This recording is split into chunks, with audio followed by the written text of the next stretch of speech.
Hello, Colonial hockey fans. Tim Benz and Mike Prisuta with you, your broadcast team on Flow Hockey and Sportsnet Pittsburgh, along with Colonials head coach Derek Schooley. It is our weekly check-in on the RMU Colonials. Robert Morris getting set for a weekend series coming up against Mercyhurst on Friday and Saturday. Coach, how's the team doing coming off the Tuesday night loss to Canisius? I know it's been a jam-packed week. I guess, first of all, is it nice just to have that Tuesday night game finally off the schedule after 3 tries? Yeah, it was actually third time's a charm, I guess. Obviously, didn't like the result of since we spoke last of all 3 games, but there's a lot to like in what we're doing, and I think we're doing a lot of things well. We're creating chances. We're creating, it seems like if one leak happens, you fix that, another leak happens, but we've been doing things really well. We've been getting quality chances. We've been getting a lot of shots. We've been getting puck possession. We could easily be 3-0 and 0-3.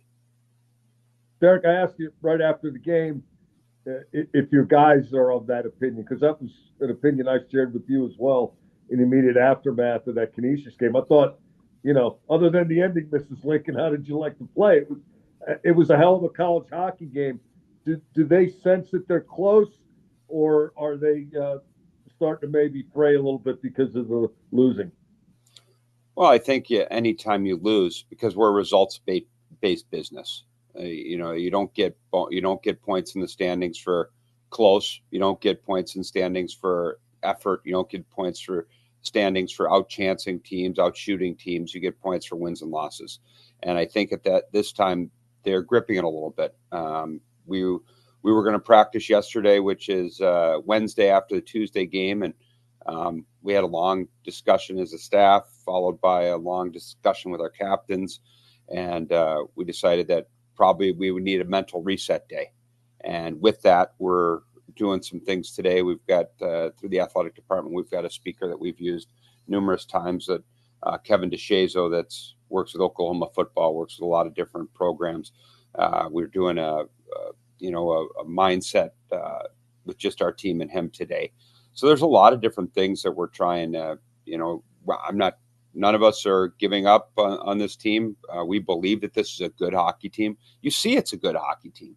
You just don't see it in the results right now. And sometimes you win and you play poorly, and sometimes you lose when you play well. And right now we feel that we're generating shots, generating chances. The pucks just aren't going in the back of the net, and you just need one of those to go in. And I mean, ironically, our last shot of the game missed the net. It hit the glass and came back and hit the goalie and went in the net.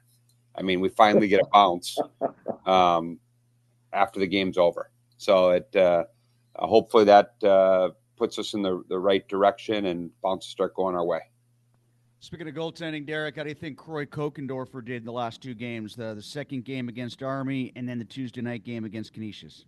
I thought he was really good in the game against Army. I thought he was outstanding. Both goalies were really good. Obviously, their goalie was a goalie of the week and only gave up 3 on the weekend, but I thought Croy made a couple really good saves, obviously a screen on the one goal and then an empty netter. So I thought Croy was really good. We only gave up 23 shots on Tuesday night, outshot him 39-23, but maybe you'd like to have the 4th goal back. It kind of hit him in the glove, but those other 3, I don't think he had much of a chance on. And that's kind of that's our biggest problem right now, is the fact that we come down and we'll pepper their goalie. We'll have a whole bunch of attack zone time. We'll get a couple chances. We'll just miss the net. We'll hit a goal post. The goalie will make a big save, and we control the play, and then they come down and score. And you're like, what just happened? And we need those to start going in the net for us, and then just reset at center ice and just continue moving on like we did against RIT in the 6-1 game. So I thought he was, obviously you look at the numbers weren't good. On Tuesday, but I don't think that tells the story, because I don't think he had a chance. I thought he potentially could have had the 4th one, but it's also 4-on-2 late in the game when we're trying to kill a penalty and score to tie the game as well. Derek, you mentioned all the chances you guys have been getting. What, in your experience, gets a team over the hump in that situation? Do you tell them shoot more, shoot less but take a higher percentage shot, more traffic to the net. What's the fallback position to try to change that result? I think you got to keep shooting. You got to keep shooting, and you have to have more traffic and bodies to the net to take away the goalie's eyes. Because I think if you start passing up shots, then you're not generating enough offense. Because if you put pucks on net, you got an opportunity for rebounds. You got opportunities for the goalie not to see it. You got the opportunities for the goalies just to miss it, and we've seen that happen before. Both for us and against us. So. I think you got to keep putting pucks to the net, but we got to get to the net more. It's just not a matter of being around the net. It's taking away the goalie's eyes and be ready around the net to bang in some rebounds. What's your special teams evaluation, Derek, going back as far as whatever period you like, whether it's the start of this homestand, going back to the start of the month, coming back from the Christmas break? How do you feel the special teams have been performing? We were good in the special teams the first couple of weeks coming back. Last 2 weeks, I think we've dried up. I think losing Gabriel Lund, losing Tanner Klimke, now losing Greg Japchin, all kind of have created people playing out of spots, trying to figure out what the right combinations were. We got to get back to a work ethic-based power play. We got outscored 2-1 in that game. Obviously, like I said, we were pressing for the last goal when it was 3-1. They made it 4-1 with 5 minutes to go. But we've got to get back to work ethic-based power play. I think you saw on Tuesday we just started putting our energy line out there. Patrick Johnson and Gavin Gulash and Braden Rourke, and they created a lot of chances just because they outworked people and got around the net and got pucks to the net. Obviously a big goal for Walter Zacher to get out of his slump, his first goal in 2025 and his first in 9 games. Hopefully that gets him going in the right way. But we got to put it all together. And I use this analogy, and I think everybody in Pittsburgh, obviously with the snow and the salt, can appreciate this. I said, it's like going to the car wash. We want our car to be clean, but we don't want to do everything that it right now requires to get our car clean. We don't want to wait in the 20-minute line because the lines are out to the street. You don't want to pay the money. And then when you get in the car wash, you got all these moving parts that work to get the car clean. And you don't want to do that. We just want the end result to work. So we need all the little parts of waiting in line, paying, waiting for everything as far as to clean the windshields. And then you need to get out afterwards, and you need to pay the price to dry it and pay the price to vacuum the inside. All of that if you want a clean car. And we just want the result. So we have to do everything that we can to get the end result, not just expect it to happen. I got to tell you, I got a pretty good detail guy if you're interested. He can do all that stuff for you. But the problem is, once again, we just want the car detailed and clean. Yeah. Where are you at? You're in Monroeville? We got to drive down there. Got to go through the Squirrel Hill Tunnel. We got to go through the tunnel. That's a lot of work. You got to go through 2 tunnels. You got to deal with downtown traffic, all the merging on the Fort Pitt Bridge. You got to get over to where you are. Then you got to pay, and you got to wait for the guy because you're not going to be able to do anything else. So once again, you have to pay the price to get your car detailed. You could have the best guy in the world. There's a price involved in that. I don't know. I think Mike's on to something here, though, Derek. I think you might want to talk to like Walter Zacher. So hi, I'm Walter Zacher for Squeaky Clean Car Wash or whatever it is on Neville Island.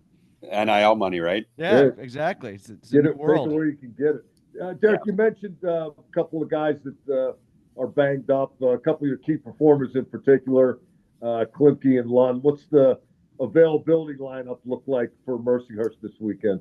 Yeah, and Japchin too, if you got that one too, Derek. We're still finding out where they're at. Like I said, we obviously they had a players meeting after the game because I really didn't know what to say because it's the exact same thing. We got shots, we got traffic. We need to be better on the rush. We gave up a rush goal against. We need to be better in certain areas, but we also have to finish, and that's been the story of the last 3-4 games. So they were like, the captains were like, we'll handle this. We've got this. Save your breath. And then yesterday we felt they needed a mental refresh day. So with so many games, with 5 games in 8 days, I thought it was the right thing. Had a long talk with them, and they asked for it. and we gave it to them. But I think they know that this was their bullet in the chamber. So now they've got to come out ready to go on Friday and Saturday, or Monday might be a little bit different story. One thing I was wondering, Derek, when you brought up that energy line, are you of the mind, sort of like we heard Mike Sullivan talk about a lot of times, where when you're constructing lines, you have two guys that are sort of a pair and then a third guy that might complement them in a slightly different way? Or do you like to build three guys straight across that are of like style? I think I pumped Adam O'Mara, Gavin Goulash, and Braden Rourke after the second Army game, and I told you that, guys, before the Canisius game. They got a couple shifts together. I didn't like how it was going, so I put Patrick Johnson, who that had been a very successful line together at the beginning of the year. So I moved him to that line, and they just worked. They were our best line. Gavin Goulash has been outstanding for us as a fifth year.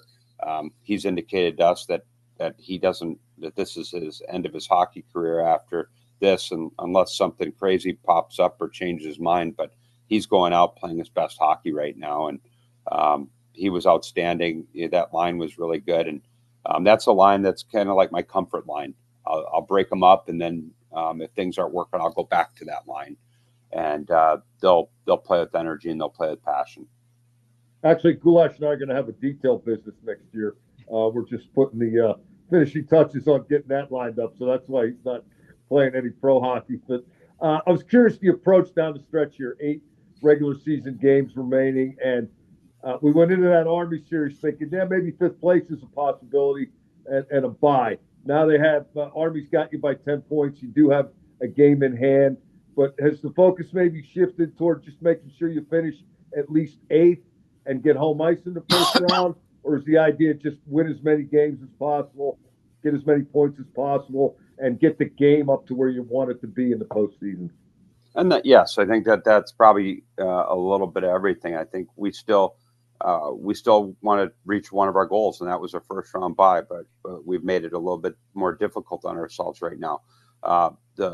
We want home ice. I think home ice for sure would be a big step for our program, no matter what. Even if we don't get the bye, to go from last place in a playoff win to home ice in the first round, that's progression.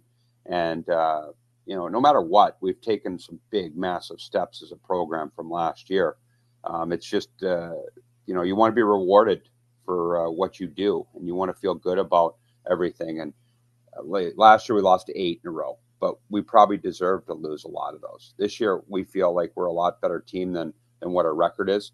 So now we need to just shut up and go out and do it. And like I said, nobody's quit on this team. We've got great leaders, great captains.